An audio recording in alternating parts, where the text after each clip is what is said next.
Então, no início da disciplina, a gente fez uma classificação, né, dos sistemas de irrigação.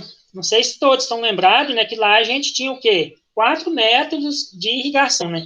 Então, a gente tem um método por aspersão, tem um método de irrigação localizada, tem um método de irrigação por superfície, então a inundação, né, os sulcos são métodos por superfície, e tem o gotejamento enterrado, né, que é por subsuperfície. Então, dentro do método por aspersão, então, no segundo trimestre, a gente vai trabalhar a aspersão convencional. Então, a gente vai aprofundar, tá, os conhecimentos unicamente na irrigação por aspersão. E aí, no terceiro trimestre, a gente vai aprofundar no sistema por pivô central e no sistema por gotejamento, porque são os 3 sistemas, né, mais utilizados na nossa região. Então, a região aqui de Goiás, né, então, utiliza muito, né, pivô central, gotejamento e aspersão convencional. Então, a gente vai dar prioridade de agora em diante, tá, na disciplina, a esses 3 sistemas, tá? E no início a gente fez uma classificação geral, né, dos métodos, né, de todos os métodos, né, e de todos os sistemas. Então, no método por aspersão, né, como a gente já falamos, então ele é um método que simula, né, uma chuva artificial. Então, a gente vai ter aí o que a gente chama de emissores. Então, o emissor, ele vai fazer o quê? Ele vai fracionar, né, um jato de água em gotas menores. Então, vai simular, né, uma chuva artificial. E para isso acontecer, né, tem que chegar, a água ela tem que chegar com uma determinada pressão, né, no aspersor. Então, a gente tem aspersor, né, de diferentes tamanhos. Então, a gente vai ter microaspersor, a gente pode ter aspersores de tamanho médio, né, de média vazão, e pode ter, né, aspersores de alta vazão. Então, por exemplo, a gente pode ter os aspersores do tipo canhão hidráulico, né, que é um dos modelos, né, que apresenta maior vazão. Então, aí são algumas imagens, tá, para a gente entender aí como que é a instalação, né. Então, por exemplo, para a gente instalar o aspersor, a gente precisa de um tubo de subida, como está nessa imagem aí, né, nessa imagem, a gente tem um tubo de subida, e a altura desse tubo de subida vai depender da cultura. Então, se eu tiver, por exemplo, irrigando a cultura, por exemplo, do milho, aí eu tenho que utilizar um tubo de subida de maior altura, porque as folhas da cultura do milho, né, quando as plantas estiverem uma maior altura, vai interceptar, né, o jato de água e comprometer a uniformidade da irrigação. Agora, por exemplo, se eu estiver irrigando uma cultura de porte mais baixo, por exemplo, uma cebola, uma alface, uma cenoura, aí eu posso utilizar um tubo de subida de menor altura. Então, a gente tem vantagens e limitações, tá, do método por aspersão. Então, ele é um método que se adapta, né, a diferentes topografias e solos. Então, por exemplo, a gente pode instalar um sistema por aspersão, né, mesmo se a área apresentar uma determinada declividade. Então, a gente pode colocar as linhas laterais em nível e basta, né, fazer a escolha correta, né, do aspersor. Então, o aspersor, né, aplicar uma vazão de forma, né, que não forme poças de água, né, na área. Então, é um parâmetro aí, né, que a gente precisa observar, né, quanto à escolha do aspersor. A intensidade, né, de aplicação do aspersor. E outras vantagens aí, né, do método por aspersão, né, tanto de aspersão convencional quanto de pivô, é a proteção, né, contra geadas. Então, nas regiões aí, né, no sul do Brasil, né, onde ocorre muito problema, né, de geada, então a aspersão ela pode ser utilizada para evitar, né, o congelamento das folhas no período da manhã. Então, naqueles horários que a temperatura cai muito, então a irrigação, né, ela é utilizada para lavar, né, os cristais de gelo, né, nas folhas das plantas. Então, evitando, né, a queima da folha, né, devido à baixa temperatura, né, o congelamento, né, da folha. E uma outra finalidade também, né, nos horários de alta temperatura. Então, a irrigação por aspersão, ela pode ser utilizada para reduzir a temperatura foliar. Então, por exemplo, nesses dias que estão muito quentes, então é normal, né, ocorrer o murchamento das plantas. Então, regiões aí, por exemplo, região oeste da Bahia, o pessoal tem utilizado o sistema pivô central para diminuir essa temperatura foliar, né, nos horários mais quentes. E aí eles utilizam, né, um tipo de emissor, né, conhecido como emissor LEPA. Então, esse termo LEPA, ele vem do inglês e significa, né, aplicação precisa com baixo consumo de energia. Então, ele é um emissor, né, que requer menor pressão do que um emissor tipo spray. Então, a gente tem aí diferentes tipos de emissor, e esse aí, né, requer menor pressão, tá? Aí, se surgir dúvidas aí, vocês falem, tá? Aí, outras vantagens, né? Então, possibilita controlar a lâmina de irrigação, né, fazer um controle preciso. Então, por exemplo, a gente pode estar utilizando válvulas no sistema, e o sistema ser programado, né, com um determinado horário de ligar e horário da motobomba desligar. Então, a gente pode utilizar o que a gente chama de válvulas solenoides, né, no início das linhas laterais. Então, essa válvula, ela é uma válvula elétrica, tá? Então, ela depende de eletricidade. E aí, a gente usa um controlador, um temporizador, tá? Para programar as irrigações. Então, aí a gente programa os dias de rega, os horários da irrigação e o tempo total de irrigação, né? Quantos minutos ou quantas horas, né? O sistema ficará ligado. Então, no método por aspersão, então ele possibilita, né, a automação. E dentre os sistemas que a gente pode dizer que é o mais automatizado, então o pivô central é o sistema, vamos dizer, mais automático, né, que demanda menos mão de obra, né, para fazer o manejo. Então, o sistema ele pode ser colocado, né, para irrigar, tanto no sentido horário ou anti-horário. Então, a gente pode dizer aí, né, que ele é o sistema com maior automação, né, dentre os sistemas do método, né, por aspersão. Possibilita irrigação noturna. Então, se a gente faz uma irrigação noturna, a gente pode utilizar o sistema a maior parte do tempo. Então, com isso, a gente pode funcionar o menor número de linhas laterais e utilizar, né, um menor conjunto motobomba. Possibilita a quimigação, então possibilita aplicar não só fertilizantes, mas pode aplicar também outros produtos, tá? Inseticidas ou mesmo herbicidas, utilizando, né, o próprio sistema, né, por aspersão. Mas o mais utilizado são os fertilizantes, tá? Os fertilizantes solúveis em água, que é o caso da ureia, do cloreto de potássio, do sulfato de amônio, tá? Por exemplo, fonte de fósforo, a gente tem o fosfato monoamônico, também pode ser diluído em água e aplicado, né, via água de irrigação. Então, isso diminui, né, a mão de obra para aplicar fertilizantes e diminui também os custos, né, com máquina, para fazer, né, as adubações, por exemplo, né, as adubações de cobertura. Então, são vantagens. Então, falei de vantagens, a gente tem também desvantagens, tá? Ou limitações no método por aspersão. Então, se a gente considerar os diferentes métodos, né, por aspersão, então a gente tem sistemas portáteis, sistemas fixos, tem o sistema por carretel, então o custo por hectare vai depender muito do espaçamento entre aspersores, tá? Quando a gente considera os sistemas, né, por aspersão convencional. Pivô central, né, o custo depende muito do comprimento do pivô, e quando a gente tem lá um pivô de maior comprimento, a área irrigada ela é proporcional ao quadrado do raio. Então, por isso eu coloquei aqui, né, nessa informação, então, que esse custo por hectare, né, no caso do pivô central, pode variar aí, né, de R$ 4.500 a R$ 7.500, né, por hectare. E quando a gente compara com outros sistemas, então, por exemplo, a gente tem um cotejamento também, né, que é um sistema de alto custo, dependendo do espaçamento entre plantas, né, e da quantidade de tubulações, né, que você tem na área. Então, esse custo ele é variável dependendo da cultura, tá? Do espaçamento da cultura. Então, aí, o alto custo, né, quando, por exemplo, a gente fala de um pivô central, então é uma limitação. Talvez o irrigante, né, ele tem que fazer lá um financiamento para conseguir, né, adquirir um pivô central, que é um equipamento, né, de alto custo. Então, seria uma das principais limitações. Uma outra limitação, então, no sistema por aspersão, a gente tem um molhamento da parte aérea das plantas. E isso, associado com altas temperaturas, né, favorece patógenos na parte aérea das plantas e nos frutos. Então, a gente tem várias doenças, né, que são ocasionadas, né, são favorecidas, né, devido a essa alta umidade.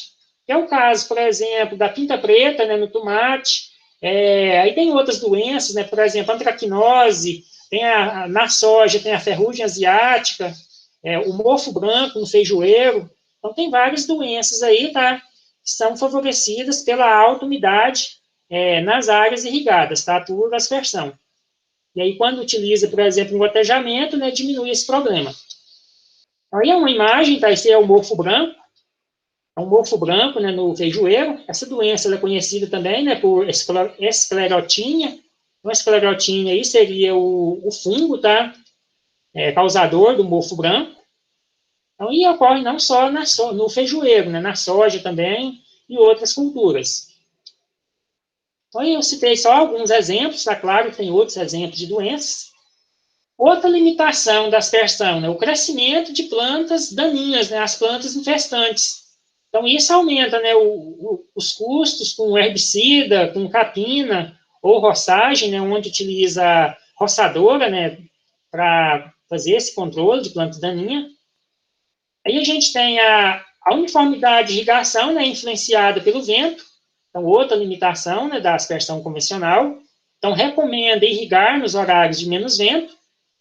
E ela é inadequada também, tá, para utilizar água com altos teores de sais. Então, por exemplo, pivô central, como a gente tem uma tubulação metálica, então a gente pode ter problema de corrosão, tá, de equipamentos. Então, de tubulações, tá, e até mesmo da motobomba, tá? Então, o excesso de sais, né, a salinidade da água, influencia aí, né, na corrosão, tá, de peças metálicas, tá, no sistema. Dúvidas até aí, pessoal? Ou tudo tranquilo? Se tiver dúvida aí, tá, aí vocês comuniquem. Aí a gente tem uma classificação agora, pessoal, dos sistemas, tá? Dentro do método por aspersão. Então, a gente tem sistemas convencionais e sistemas mecanizados. Então, quando a gente fala sistema convencional, então são sistemas em que a movimentação de tubulações, né, na área, isso falando de um sistema portátil, então essa movimentação ela é realizada pela mão de obra humana. Então, a gente pode fazer a mudança, né, das linhas laterais, né, do sistema e deslocar esses tubos, né, para outra área a ser irrigada. E a gente pode ter sistemas mecanizados, né, que depende de motor, né, para a movimentação. Então, é o caso, né, do pivô central. Então, essa movimentação ela pode ser por motor elétrico, a maioria dos sistemas, né, a movimentação ela é pelo motor elétrico, ou motores a combustão, tá? No caso de locais, né, que talvez não tenha energia elétrica, né? Talvez a gente pode ter uma lavoura que não tem energia elétrica e o irrigante utiliza lá, né, um motor de combustão para fazer a movimentação, né, do sistema. Talvez um pivô, né, de deslocamento linear pode utilizar um motor a combustão, né, e um gerador de energia para fazer aí a movimentação das torres, né, a alimentação das torres. Então, nos sistemas convencionais, a gente tem três modalidades, ó, portátil, semi-portátil e fixo. Acho que tem umas imagens depois, tá, que mostram como que funciona cada um. E nos sistemas mecanizados, então a gente tem o pivô central. Então, o pivô central, ele gira, né, em torno de um ponto, né, que seria o ponto, né, de alimentação do pivô, né, de alimentação de água. Então, a gente tem uma tubulação enterrada, né, que vai até o centro da área irrigada, que faz a alimentação do pivô. Então, a gente pode dizer, né, que o pivô central, ele se movimenta, né, em torno de um eixo. E aí a gente teria outras modalidades de pivô. Então, por exemplo, pivô de deslocamento lateral, que é muito utilizado, tá, para irrigar áreas retangulares. Então, no pivô central, a gente irriga áreas circulares, e o pivô de deslocamento lateral, a gente consegue irrigar, né, os cantos da lavoura. Então, áreas, né, retangulares. Aí, nessa categoria de sistema mecanizado, a gente tem o carretel, que a gente já até falou antes, né? Em alguns países, o pessoal utiliza muito o sistema de aspersão sobre rodas. Então, tem algumas imagens aqui, tá? Essa imagem aqui é um sistema de pivô, de deslocamento lateral. Então, nesse pivô, todos os emissores vão ter a mesma vazão, tá? E já no pivô central, a vazão vai ser maior na última torre, né? Que é a torre que movimenta com maior velocidade. Então, serve para a gente entender aqui, ó, então, primeiro, o sistema portátil. Então, no sistema portátil, qual que é a característica? Então, a gente tem as linhas laterais, móveis na área, e as linhas principais também, tá? Então, esse sistema, não necessariamente, ele é enterrado. Então, a gente vai ter a movimentação tanto da linha principal, né, que está representada aqui por LP, quanto das linhas laterais, que estão representadas por LL, né, linhas laterais. Então, esse sistema, talvez com poucas tubulações, né, a gente vai irrigar uma área considerável, né, talvez uma área aí de médio tamanho, né, 2 hectares, talvez. Então, o custo de instalação é baixo, só que a gente vai ter um maior custo, né, com mão de obra, para fazer, né, a movimentação dessas linhas, né, na área. A linha lateral ela está conectada num ponto, aí depois que irrigar esse setor, né, ele vai deslocar essa linha para um outro ponto, tá? Então, vai conectar essa linha num outro ponto da linha principal. E aí, a pessoa que vai fazer o manejo, né, ele vai mudando essas linhas, tá, de posição. Então, na verdade, ele vai fazendo o quê? Um rodízio dessas linhas, tá? Na área. Características que o sistema tem que ter, ó. Tubulações leves, então se vai movimentar as tubulações, elas têm que ser leves. E a conexão delas tem que ser rosqueável ou engate rápido. Então aqui a gente tem duas imagens, essa imagem de cima aqui, né, uma conexão macho e fêmea, né, rosqueável. E essa de baixo aqui, né, o engate rápido. Então a gente tem aqui tipo uma alavanca, tá, que vai conectar nessa outra extremidade, né, de tubulação, tá? Então, essa peça aqui, né, ela vai fazer uma vedação, tá? Evitando o vazamento de água. Então, é um encaixe, né, perfeito aí, né, das tubulações, tá? Então, o sistema ele pode ser utilizado em diferentes culturas anuais, desde que não dificulte o transporte de tubo. Então, por exemplo, se a gente tiver uma área, talvez, com plantas mais altas, talvez, por exemplo, um milho na fase de pendoamento, talvez numa lavoura de milho dificulta um pouco, né, a movimentação dessas tubulações, devido, né, à altura das plantas. Então, como vai movimentar tubos, né, e cada barra de tubo ela tem 6 metros de comprimento, que é o tamanho de fábrica, né, tamanho e padrão, tá, de fabricação de tubulações. Aí o segundo sistema aqui, então a gente falou do primeiro lá, né, que é o portátil, o semi-portátil. Então, no semi-portátil, a gente vai ter uma linha fixa, tá? A linha principal fixa. Ela pode ser enterrada ou não, tá? E as linhas laterais móveis. Se for numa pequena área, talvez eu possa ter apenas uma linha lateral. E aí, essa linha lateral, ela vai fazer um rodízio aqui na área. Eu vou ter minha linha principal fixa e movimentar apenas a lateral. Talvez se eu tiver uma área um pouco maior, eu poderia ter duas laterais, né, ou três laterais, para conseguir irrigar essa área, né, conforme o turno de rega. Então, nesse rodízio, é importante, no dimensionamento, a gente determinar o turno de rega. E como que a gente determina o turno de rega? Então, a gente precisa saber a irrigação total necessária. Isso aqui eu acho que a gente até calculou, né, lá no primeiro trimestre.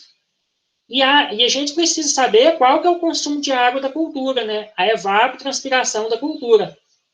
Então, se eu dividir a lâmina, né, a irrigação total necessária em milímetro, e dividir pela ETC em milímetro por dia, eu vou saber, eu vou ter o turno de rega em dias. Então, vou simplificar a unidade milímetro e vou obter o turno de rega em dia. Em dias, né, no caso. Talvez se eu tiver lá, por exemplo, uma ITN de 20 milímetros, e se a minha ETC for de 5 milímetros por dia, eu vou fazer, né, 20 dividido por 5, eu vou ter um turno de rega de 4 dias, tá? Então, é dessa forma que a gente calcula o turno de rega. E da mesma forma, eu preciso saber qual que é o tempo de irrigação, né? Para poder mudar essa linha de uma posição para outra. Aí, como que eu faço? Calculo o tempo de irrigação. Então, quantos minutos ou quantas horas que essa linha vai ficar nessa posição aqui. Eu vou pegar a irrigação total necessária e dividir pela precipitação do aspersor. Então, se eu vou aplicar 20 milímetros, Se o meu aspersor aplicar 10 milímetros por hora, então eu vou fazer 20, dividir por 10, 2. Eu vou precisar de 2 horas de irrigação, tá? Para depois de 2 horas, eu mudo essa linha para outra posição. Então, esse cálculo é feito dessa forma. E para a gente calcular a ITN, né, isso aqui a gente já falou, né, de capacidade de campo, ponto de murcho, lá no primeiro trimestre. Então, a gente usa essa equação. Então, a gente faz todo aquele cálculo lá, né, da irrigação real necessária e divide pela eficiência do sistema, eficiência de aplicação do sistema. Então, eu tenho o Z, né, que é a profundidade do sistema radicular, o F é o fator de disponibilidade da cultura, o PE, a precipitação efetiva, né? Então, no caso, se ocorrer chuva, eu vou descontar, né, a lâmina de água da chuva para determinar, né, a minha irrigação total necessária. Eu não sei se ficou claro aí para vocês. Aí tem um exemplo aqui, ó, um exercício para a gente determinar o turno de rega e o tempo de irrigação na cultura da braquiária. Então, eu tenho aqui, ó, as informações do solo.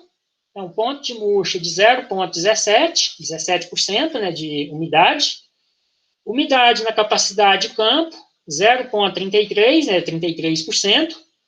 Profundidade do sistema radicular, então seria a profundidade máxima aí, né, da braquiária brisanta. Então, aqui está 50 centímetros. Precipitação efetiva, então isso aqui seria a lâmina de chuva, né, que ocorre entre duas irrigações consecutivas. Então, se não chover, eu vou ter que aplicar uma lâmina total, né, para elevar a umidade e a capacidade de campo. Se ocorrer chuva, eu vou descontar essa chuva. Então, eu vou subtrair ela aqui, né, na precipitação efetiva. Aí falou assim, né, o fator de disponibilidade é 0,6, ou seja, a braquiária brisanta vai consumir 60%, né, da umidade do meu solo, que o meu solo armazena, e a eficiência do sistema, né, por aspersão, é de 85%. Então, isso quer dizer que eu vou ter 15% de perdas, né, devido a baixa umidade, ventos, a temperatura do ar também, né, que vai influenciar.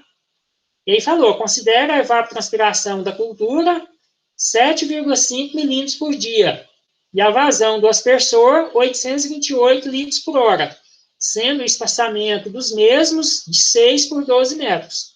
Então, vou ter 6 metros entre aspersor e 12 metros entre linhas laterais. Então, como que a gente vai determinar o turno de rega? Então, vou utilizar aqui agora um outro aplicativo. Então, a gente vai pegar essas informações. Para mim determinar o turno de rega, eu vou ter que fazer a irrigação total necessária e dividir pela ETC. Para mim saber depois de quantos dias, né, que a minha cultura vai ter consumido toda a lâmina de irrigação. Eu vou só minimizar aqui, tá, para a gente escrever um pouco. O pessoal está conseguindo visualizar essa tela branca? Então, é o seguinte, como que a gente calcula o turno de rega? Então, o turno de rega, eu vou só colocar aqui, ó, o turno de rega está lá TR, né? Então, TR é o quê? Igual. Então, a gente tem lá a irrigação total necessária, né? Então, ITN dividido por. Então, lá está dividido pela ETC, né? Pela ETC. Só que eu tenho que calcular a minha ITN. Como que eu calculo a minha ITN? Então, vou fazer, né? A ITN, irrigação total necessária. Então, vai ser igual o quê? Então, só relembrando lá a equação, né? 10 vezes, entre parênteses. Então, eu vou ter a capacidade de campo. Vamos colocar direto aqui, né? O valor. Qual que é a nossa capacidade de campo que está lá nos dados? Então, eu tenho uma capacidade de campo de 0,33, não é isso? Então, eu vou colocar 0,33 menos 0,17, né, do ponto de murcho. Então, vamos colocar ali, né, 0,33. Então, 0,33 menos 0,17 do ponto de murcha. Aí eu vou multiplicar pelo que na frente? Lá tem o Z, não tem? A profundidade do sistema radicular da braquiária. Então, vou multiplicar por 50 centímetros. Eu vou multiplicar por 50, então não tem necessidade de eu converter isso aqui para milímetro. Por quê? Porque na equação já tem esse 10 aqui, né, que vai converter centímetro para milímetro. Então, vou colocar ali na frente, deixa eu só desfazer aqui, vou colocar aqui na frente, vezes 50, então, vezes 50, e vou multiplicar pelo quê? Eu vou multiplicar pelo fator de disponibilidade, né? Então, olha só a equação, ó. Vezes o fator de disponibilidade menos precipitação efetiva, dividido por eficiência de aplicação. Então, o meu fator de disponibilidade, ele equivale a 0,6. Então, a gente vai colocar lá, né, vezes 0,6, na frente do 50. Então, vezes 0,6. E lá eu vou ter que subtrair o quê? A precipitação efetiva. Então, vou descontar, né, a chuva. Então, menos, quanto que é a chuva? A precipitação efetiva, 8,5 milímetros. Então, vou fazer menos 8,5 ali na frente. Então, menos 8,5. E aí, eu vou dividir isso aqui por... Vou só consertar aqui. Eu vou ter que dividir isso aqui pela eficiência de aplicação. Então, dividido por... A eficiência é 85%, eu vou dividir por 0,85. Então, vou fazer essa conta. Então, a minha ITN, aí vocês podem fazer na calculadora, esse cálculo, da mesma forma que a gente fez lá no primeiro trimestre. Então, eu vou ter uma ITN, fazendo essa conta, de 46,47 milímetros, tá? Então, milímetro. Então, é a minha irrigação total necessária na braquiária brisanta. Então, é essa lâmina aqui. E aí, como que eu vou calcular o turno de rega? Então, o turno de rega vai ser o quê? ITN dividido pela ETC. Então, vou usar essa equação. Então, se a minha ETC é 7,5 milímetros por dia, e precisa aplicar 46, né, ponto 47, né, a lâmina, que aqui eu coloquei H, então, vou fazer a conta do meu turno de rega. Então, vamos colocar nesse canto aqui, né, então, o turno de rega, TR, então, vai ser igual a 46,47 dividido por, né, que lá está 7,5, né? Então, tem ali milímetro dividido por milímetro por dia. Então, eu vou obter ali um TR, turno de rega. Fazendo essa divisão aí, vai dar quanto, hein? Vai dar 6 dias, não é? Aproximadamente. Então, a gente pode trabalhar com o valor exato, tá? Do turno de rega em dias. Se der lá 6,1 dia, eu vou arredondar para 6 dias. Eu nunca vou arredondar para um valor maior, né? Porque já no 7º dia ocasionaria, né, um déficit de água, né, de irrigação na minha cultura da braquiária. Então, essa é a primeira resposta, tá? Então, o turno de rega é 6 dias. É o que eu coloquei aqui, né? 6 dias. E aí, como que eu determino a segunda pergunta aqui? É o tempo de irrigação em minutos. Então, o que eu vou fazer? Eu preciso conhecer o quanto de água, a precipitação do meu aspersor. Eu tenho que pegar a vazão e dividir pela área. Porque essa área dos aspersores, eu vou obter lá um total de metro quadrado, que o aspersor irriga. Então, se eu fizer 6 vezes 12, eu vou obter 72 metros quadrados, né, cada aspersor. Aí eu vou pegar a vazão, né, 828 litros, dividido nesses 72 metros quadrados. Cada litro por metro quadrado equivale a 1 milímetro. Então, como que vai ficar essa conta? Então, vamos apagar isso aqui, vou dar um Ctrl A aqui, né, e deletar.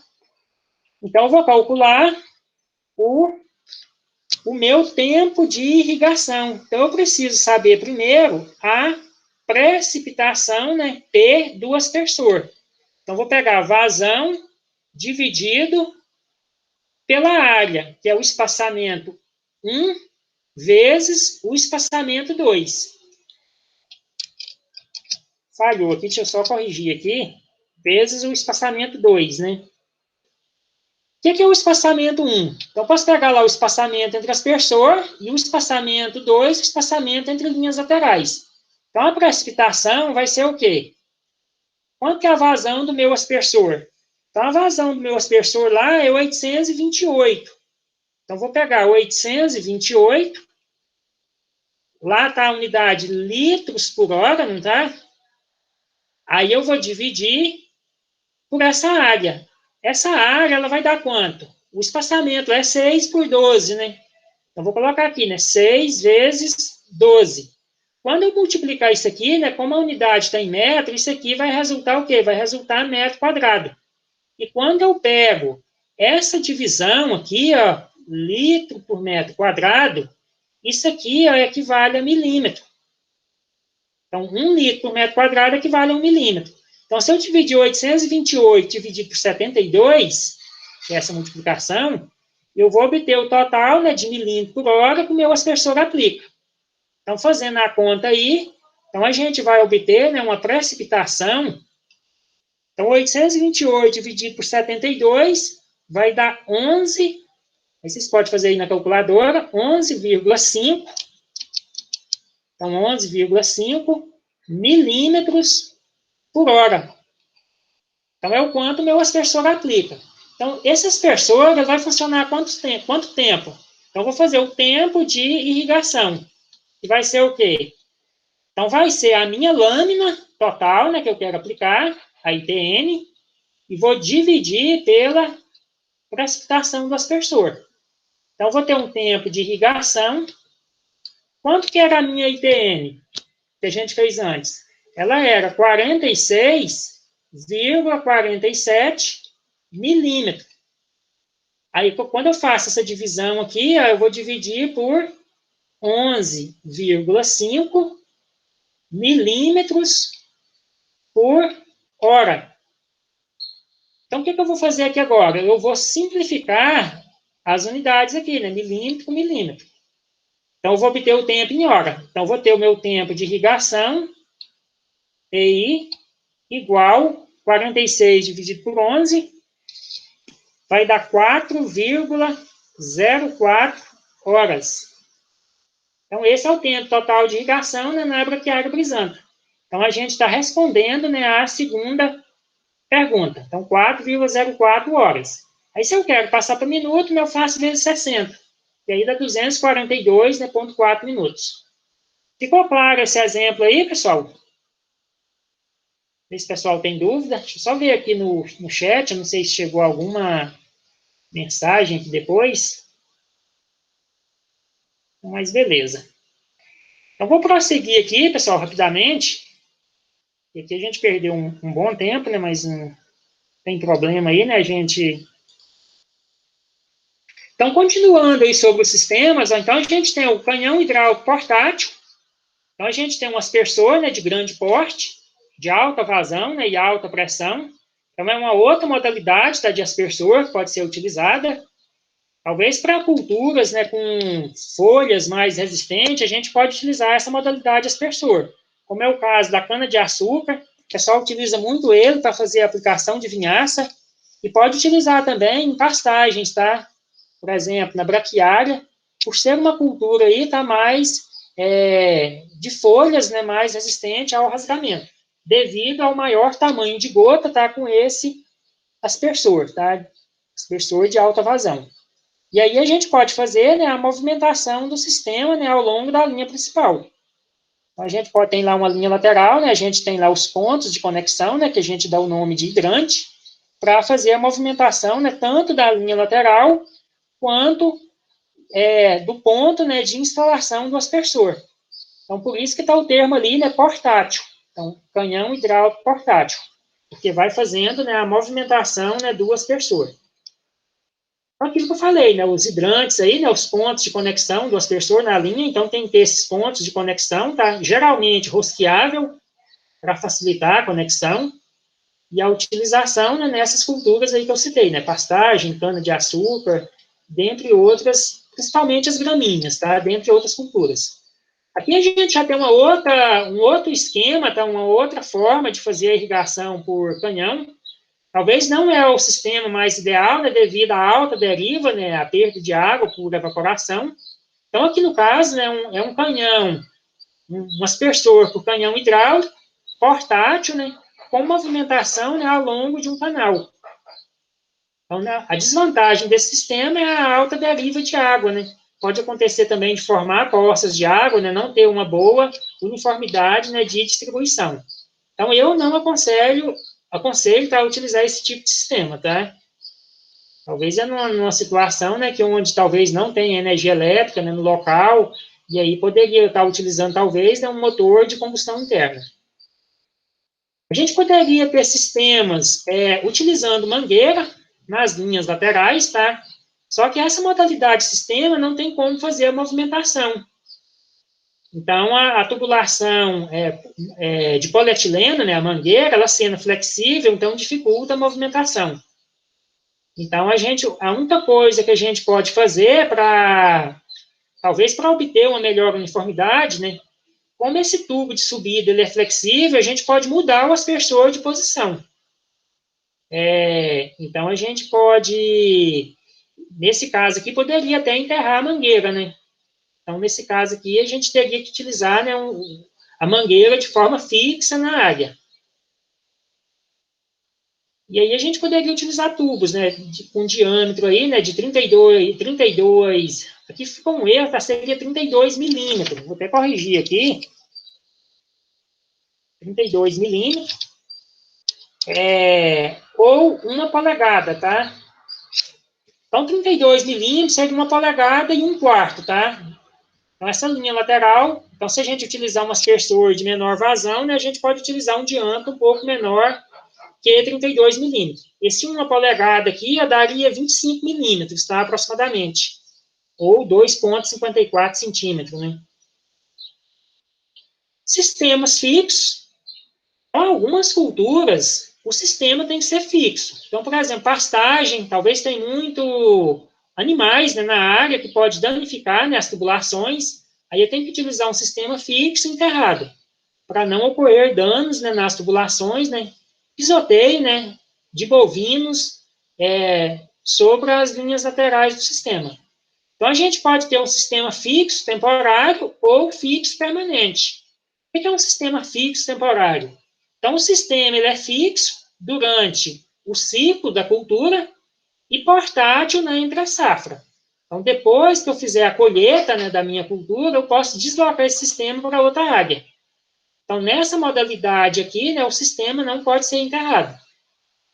E já o sistema fixo permanente, todas as tubulações, elas são fixas na área e fixas durante vários anos, tá? Durante toda a vida útil do sistema. Então, a gente vai ter um sistema... a recomendação é que ele seja enterrado, tá? Para maior durabilidade aí das tubulações. E a exposição ao sol das tubulações de PVC, então essas tubulações, logo elas ressecam, né? E pode ter problema aí, né, de vazamento de água. Então, ele é um sistema de alto custo, porque o irrigante ele tem que adquirir todas as tubulações, né, para todas as linhas, e um sistema também, né, que demanda maior potência da motobomba, porque a gente vai estar irrigando, né, toda a área. Claro que a gente pode fazer uma divisão por setor, talvez irrigar um setor de manhã, um outro setor à tarde, mas o sistema em si, né, ele se torna mais caro, né, ele tem um custo mais alto. Só que ele tem uma vantagem também, né, de necessitar de menor mão de obra. Talvez apenas, né, para fechar registro, fechar, né, e abrir registro, e ligar e desligar a motobomba. Então, nessa modalidade permanente, a gente tem como exemplo o sistema por aspersão em malha. Então, esse sistema ele é muito utilizado em pastagem. Então, poucos aspersor funciona por vez. Então, ele é um sistema onde a gente faz a movimentação apenas do aspersor. Então, nesse sistema por malha, o final, né, a extremidade das linhas laterais, elas são interligadas. Então, como vai funcionar um aspersor por vez? Então, isso possibilita utilizar tubulações, né, de menor diâmetro. Então, a característica principal, né, é que a gente faz a movimentação, né, do aspersor. Isso que eu falei, né, o final da linha lateral interligada. com as tubulações enterradas, para evitar o pisoteio de animais. E como funciona um aspersor por vez, né, em cada malha, eu posso utilizar uma motobomba mais pequena, tá? E uso principalmente, né, em pastagem.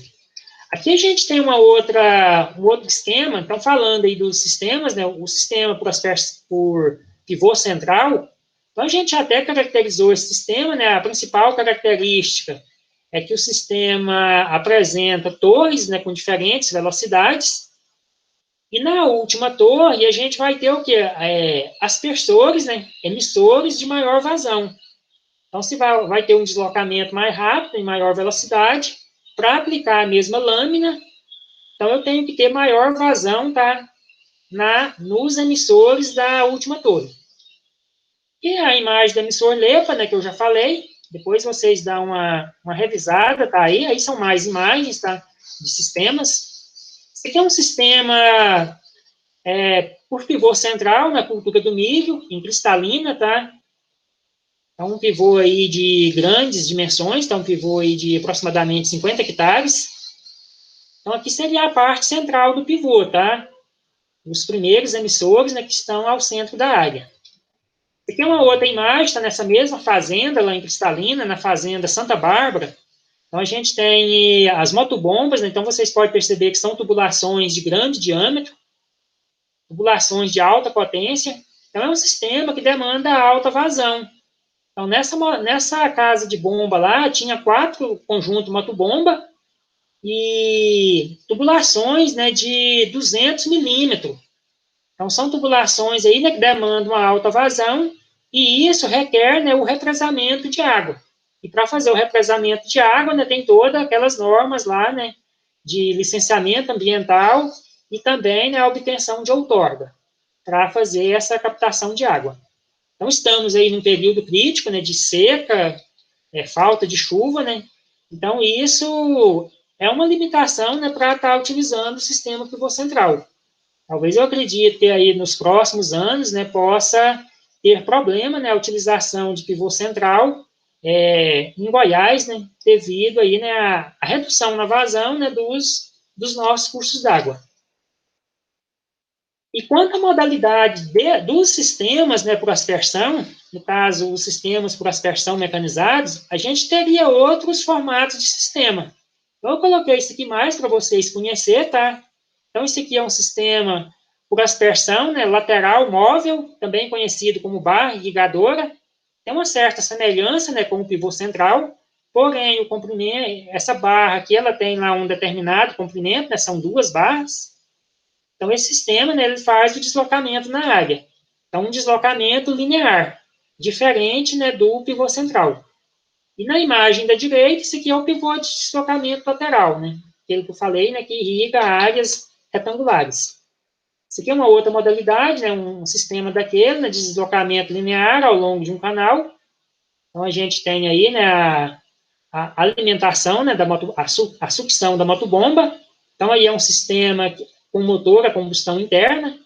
Talvez em grandes lavouras, né, áreas planas, onde é possível construir um canal, é possível utilizar esse sistema. Talvez, dependendo do local, né, não tem como levar energia elétrica até a área, e o pessoal utiliza, né, o sistema, né, de bombeamento com motor de combustão interna. Só que se a gente for considerar, né, o custo do diesel, ele se torna mais alto, né, do que a energia elétrica. Tá? Talvez aí uma desvantagem, tá, desse tipo de sistema. Aqui a gente tem uma imagem do sistema Carretel. Acho que eu até falei antes, né, de como funciona o sistema Carretel. Então, ele é um sistema que irriga, né, faixas retangulares. Então, o aspersor canhão, né, ele é colocado no final, né, da faixa, e esse Carretel, né, faz o recolhimento da mangueira. Essa mangueira ela é estendida no terreno, e à medida que o sistema vai irrigando, então ele tem uma turbina hidráulica que, com a própria pressão da água, e umas engrenagens, né, que o sistema tem, então é feito, né, o recolhimento da mangueira. Essa mangueira, né, ela vai enrolando, né, nesse carretel. E uma outra modalidade, isso aqui que foi utilizado no passado, tá? Então, se a gente considerar aí, né, os primeiros sistemas mecanizados, o pessoal utilizava sistemas até mesmo puxados por trator. Talvez isso aqui hoje em dia não é mais viável, tá? Estou colocando aqui mais para conhecimento de vocês. Então, a gente pode ter sistema puxado por trator ou por meio de rodas acionadas por motor. Talvez eu possa ter um sistema, né, que se locomove, né, através, né, de um motor, talvez não um motor de um trator, mas talvez um outro motor, né, para fazer o acionamento de rodas. Que seria tipo esse esquema aqui, tá? Então, aqui a gente vai ter lá uma linha principal, né, onde vai ter os hidrantes, né, vai conectar a linha lateral, e essa linha lateral aqui, né, ela vai movimentar, né, ao longo da área. Então, nesse sistema, a gente seria um sistema semelhante a essa imagem aqui, tá? Um sistema de aspersão sobre rodas, também conhecido como lateral rolante. Aqui no Brasil, a gente não tem utilizado esse tipo de sistema, tá? Em alguns países, né, como os Estados Unidos, né, utiliza muito esse sistema, né, em forma de lateral rolante. Então, ele é mais utilizado para culturas de pequeno porte, onde não vai ter plantas, né, de grande altura, né, para que dificultem, né, a movimentação do sistema. Eu até coloquei aqui, né, culturas de pequeno porte. Então, esse sistema ele é dotado de engrenagens, tá, para controle da velocidade de deslocamento. Então, a velocidade de deslocamento é conforme a lâmina de água que se queira aplicar. Então, se eu quero aplicar uma maior lâmina, eu tenho que diminuir a velocidade. E se eu for aplicar uma lâmina mais pequena, é só aumentar a velocidade do sistema, né, por meio dessas engrenagens, tá? Então, a escolha de um sistema de irrigação, ela depende de inúmeros fatores. Então, aqui a gente está falando dos sistemas por aspersão, então a gente tem que considerar, né, a disponibilidade de água, qual que é a cultura que será irrigada, o tipo de solo, né, por exemplo, a velocidade de infiltração básica é muito importante, e as características do clima. Talvez uma região que ocorre muito vento, né, talvez é mais problemático, né, irrigar utilizando a aspersão convencional. E considerar também, né, os aspectos econômicos e sociais. O custo total do sistema, né? Qual sistema é mais viável, se esse sistema ele vai gerar emprego, talvez, né? Então, quando a gente fala de aspectos sociais, né, inclui aí, né, a geração de empregos, né, no setor de irrigação. Dúvidas até aí, pessoal?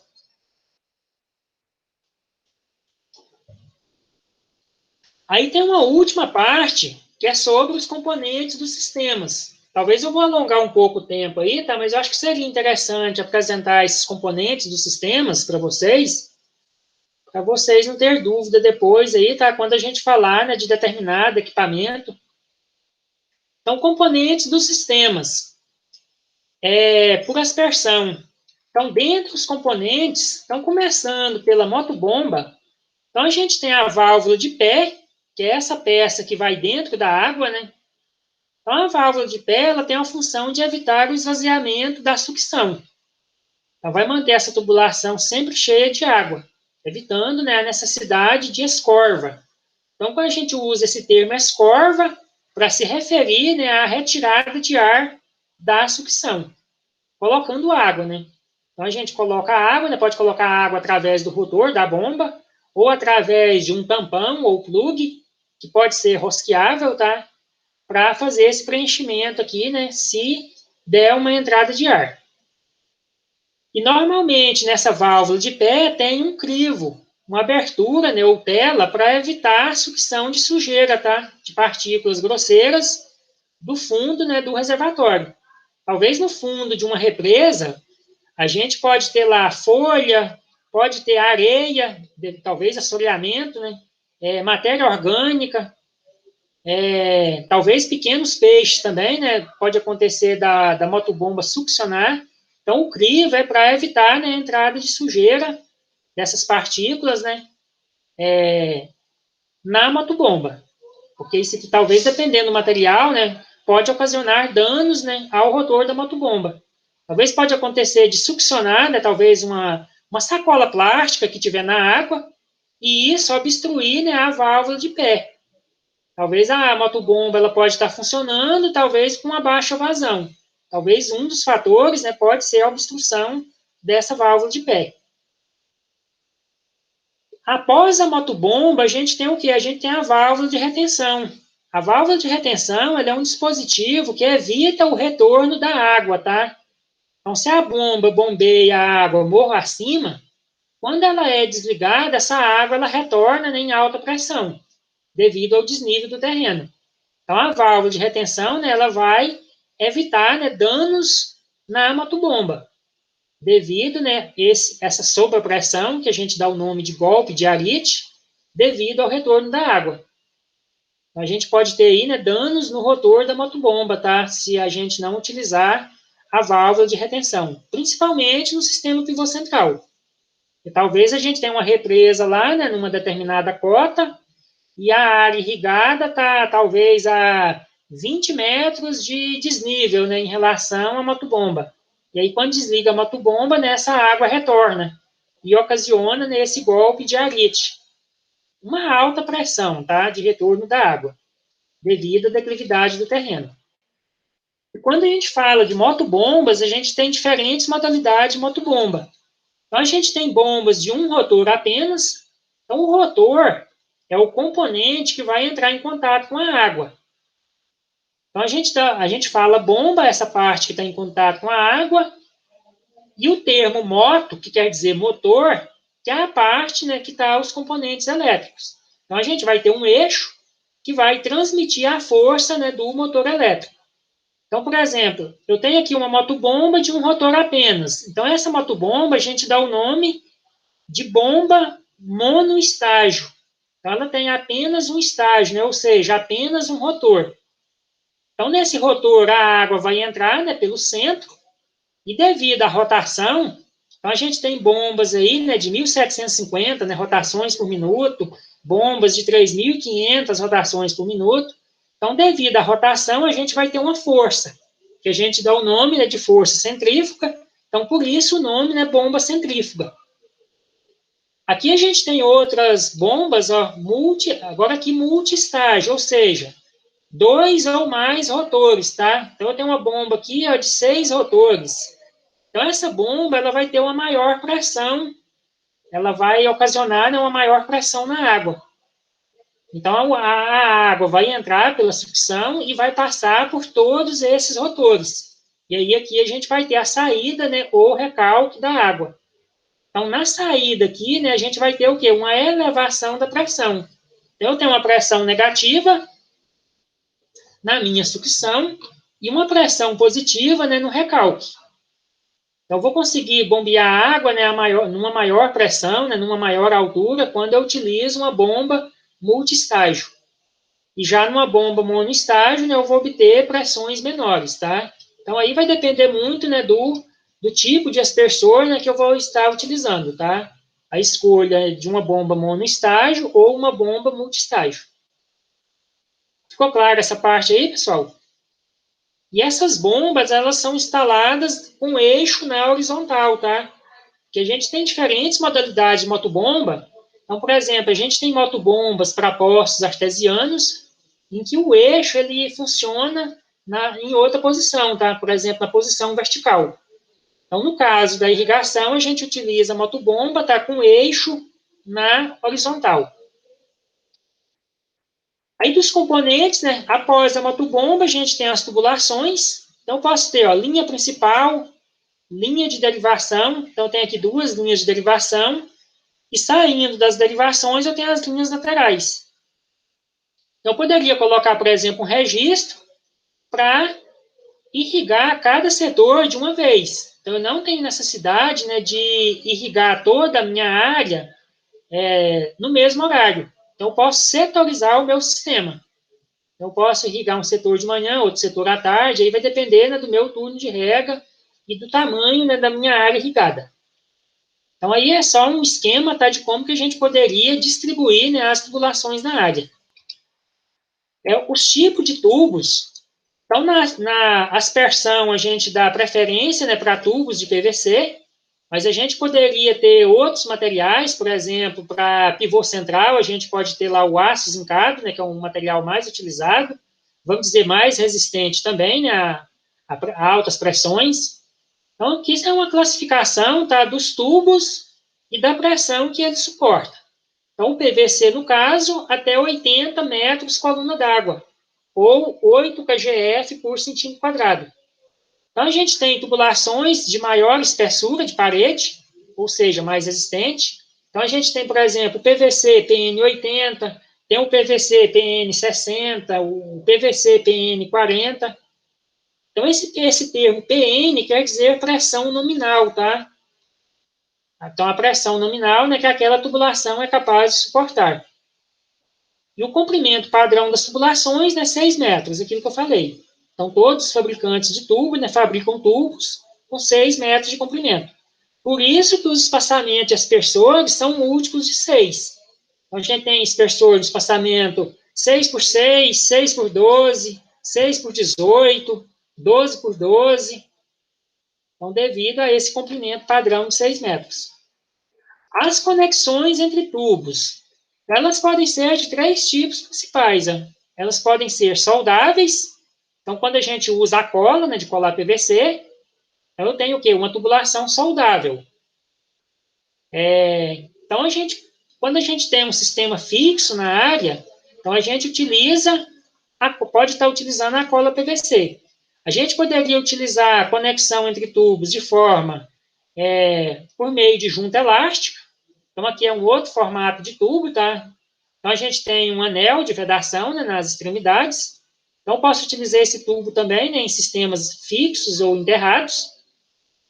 E no caso dos sistemas portáteis, né, ou móveis, então a gente teria que utilizar ou a tubulação rosqueável ou o engate rápido. Então, a gente teria essas duas últimas opções. Porém, são tubulações que têm um custo maior, tá? Importante considerar isso aí também, tá? O fator custo das tubulações. Então, aqui uma conexão rosqueável.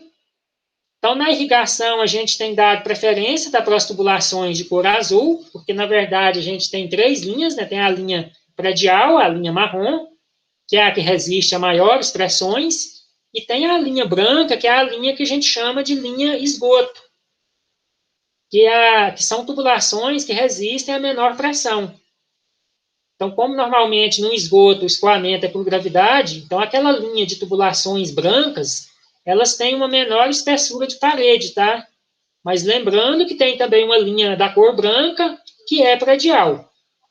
Então, a gente teria aí, né, linha branca para esgoto e predial. Mas na irrigação está mais utilizada essa linha azul, que suporta aí, né, vamos dizer, médias pressões, tá?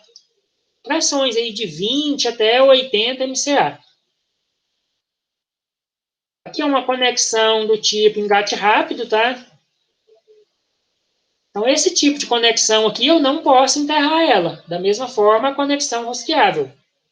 Então, eu vou utilizar esse tipo de conexão, né, quando as minhas linhas, né, não são enterradas, tá?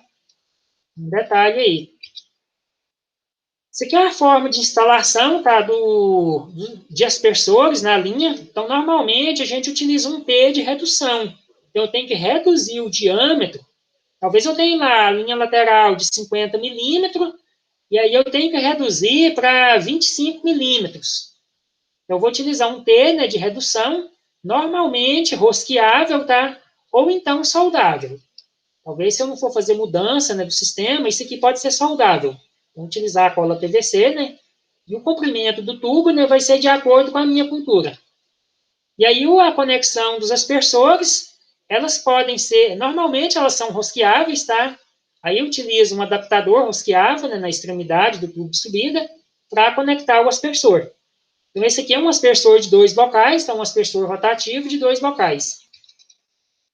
Aqui a gente tem um exemplo, tá, de instalação no campo. Então, no campo, as laterais elas são instaladas em níveis. Então, no caso de olerícolas, elas vão ter o mesmo sentido, né, do comprimento dos canteiros. Então, a linha lateral em nível. Por que eu instalo as linhas laterais em níveis? Para não ter variação brusca na pressão do início até o final da linha. Porque se eu instalar uma linha morro abaixo ou morro acima, se eu instalar morro acima, vai chegar muito pouca pressão, né, no final da linha. Então, vou ter uma perda de pressão, né, devido ao aclive do terreno. Então, por isso que a gente instala, né, as linhas laterais em níveis. Aí eu vou ter a linha principal, né, ou derivação, no sentido do aclive do terreno, e a lateral em nível. Então, aqui a gente tem um registro para fazer o manejo, né, da irrigação, e aqui a gente tem uma outra peça, né, que a gente dá o nome de curva de nivelamento. Então, existe uma infinidade de conexões, tá, que a gente utiliza na aspersão convencional. Então, essa aqui é uma curva de nivelamento. Aqui é um T, né, um T de derivação, né, que sai para a linha lateral. Aqui já é uma outra forma, né, de fazer a instalação. Então, no caso, quando a gente utiliza mangueira, necessariamente a gente tem que utilizar a abraçadeira. Porque quando o sistema pressuriza, a gente tem o quê? Vazamento de água, né? Se não utilizar a abraçadeira, né, nessa conexão aqui, né, com o tubo de subida. Então, seria um sistema, tá, de menor custo. Então, talvez a gente poderia até improvisar a mangueira, né, ao invés de utilizar, né, barras de cano, de tubo PVC. Aqui a gente tem um sistema em pastagem. Então, nesse caso, o sistema ele tem que ser enterrado, tá? Então, por exemplo, a pastejo rotacionado, né, o pessoal utiliza muito aquele sistema lá, aspersão em malha. Então, enquanto os animais, né, estão no piquete, o irrigante, né, ele pode estar fazendo a irrigação, né, num outro piquete. Ele faz a movimentação, né, dos aspersores. Uma outra modalidade aí. E normalmente tem que colocar o quê? Um suporte para o tubo de subida, para evitar, né, que os animais quebrem, danifiquem, né, a tubulação do sistema. E são conexões, tá, que a gente pode estar utilizando na irrigação. Existe uma infinidade aí de tipos de conexões. Aí depois vocês dão uma lida nisso aqui, tá, no nome aí das conexões. Então, por exemplo, a gente tem os CAPs, né, no final de linha. Então, pode ser com rosca externa ou interna, macho ou fêmea. Então, isso aqui para fechar, né, o final das linhas, né, tanto da linha principal quanto da linha lateral. Então, existem curvas, né, de 45 graus, curva de 90 graus. Então, normalmente, na sucção, né, da motobomba, a gente utiliza esse tipo de curva, que é uma curva aí que vai mudar, né, a direção da tubulação. Aí tem as derivações, né, que podem ser rosqueáveis ou soldáveis. Então, tem uma infinidade de peças, né, os registros, registro de esfera. Isso aqui depois eu pretendo apresentar isso aqui, tá? Quando a gente retornar presencialmente, em aula prática, tá? Para a gente ver essas conexões. Aí os aspersores, então a gente tem diferentes modalidades, tá? Então aqui são algumas denominações, tá? Não precisa vocês se preocupar com esses nomes que estão aqui. Então a gente tem aqui o defletor, né, que vai espalhar o jato, o bocal, que seria o orifício, né, de saída de água, cabeçote, mola. Então todos esses aspersores rotativos, que tem esse defletor, ele vai ter uma mola. Então a mola ela é responsável pelo impulso e giro do aspersor. Então, a água ela sai em alta pressão, né, no bocal, o jato bate no defletor e, ao mesmo tempo, essa mola ela é comprimida. Então, ao comprimir a mola, a gente vai ter a reação dessa mola. E aí vai fazer com que esse defletor ele bata no jato, né, e o aspersor gire, tá?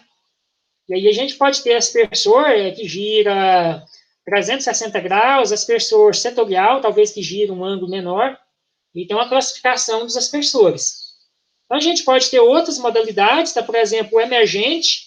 Esse emergente, ele funciona, o giro dele é por meio de engrenagens, tá? Engrenagens internas, e a própria pressão da água é responsável pela elevação do tubo de subida, tá? Do aspersor. Então, é uma modalidade aí, né, utilizada principalmente, né, em paisagismo, em jardins, né, campos esportivos.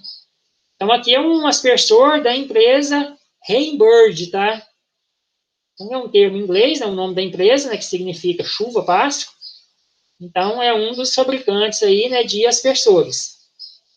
A gente tem vários fabricantes no mercado. Por exemplo, tem lá a Netafim, a Fabrimar, a Agropolo.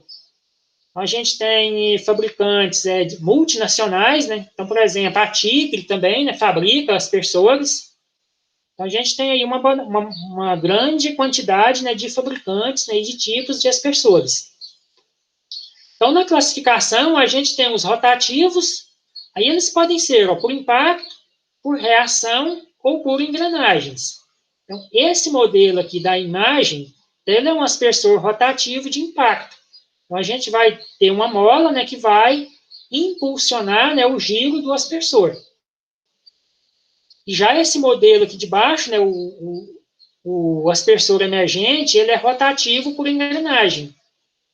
E aí, mais adiante, eu vou apresentar umas imagens, tá, do rotativo por reação.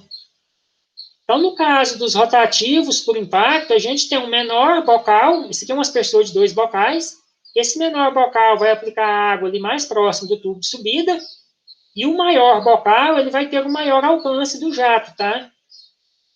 E na classificação, a gente tem também os aspersores fixos, também conhecidos como difusores, que são muito usados em pivô central.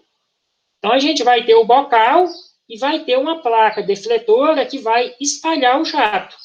Então, a água sai sob alta pressão, né, no bocal, e essa placa defletora, né, espalha o jato. Então, e a gente pode ter placa defletora dentada ou lisa, tá? Para fazer a distribuição de água. E nesse tipo de emissor, a gente tem que ter o quê? Uma válvula reguladora da pressão. Porque senão, quando o pivô trabalhar morro abaixo, a gente tem um ganho de pressão. E quando ele trabalhar morro acima, a gente tem uma perca de pressão. Então, por isso a necessidade dessa válvula, né, para controlar a pressão. Então, essa válvula aqui é uma válvula de 15 PSI ou 1 bar, né? Ou seja, seria 10 metros coluna d'água de pressão, tá? Aqui é um outro aspersor, né? Aqui é um aspersor metálico, talvez um aspersor de maior custo, né? Um aspersor da Hinbird, um aspersor de latão, talvez tenha a vantagem, né, de maior durabilidade em comparação, né, aos aspersores de plástico. Então, aqui são alguns termos, né? Aqui está o ângulo, né, de inclinação do jato. Então, a gente tem um bocal espalhador, né, o bocal de longo alcance. Então, são alguns detalhes aí, tá, desse aspersor do fabricante Hinbird, tá? E outros modelos, tá, diferentes tamanhos. Então, tem aspersor aí, o Hinbird 14, 70. Então, esses números aqui, então, a empresa, ela codifica, né, os aspersores, conforme, né, a pressão de funcionamento. Então, esses da esquerda são aspersores de latão, e esse aqui da direita, né, é um aspersor de plástico, né, de termoplástico. Então, na fabricação, né, é feita a fusão do polietileno e o resfriamento rápido, né, do polietileno. Então, por isso o termo, né, termoplástico. Então, devido, né, ao aquecimento, né, do polímero e o resfriamento rápido, tá? Aqui são aspersores rotativos de reação.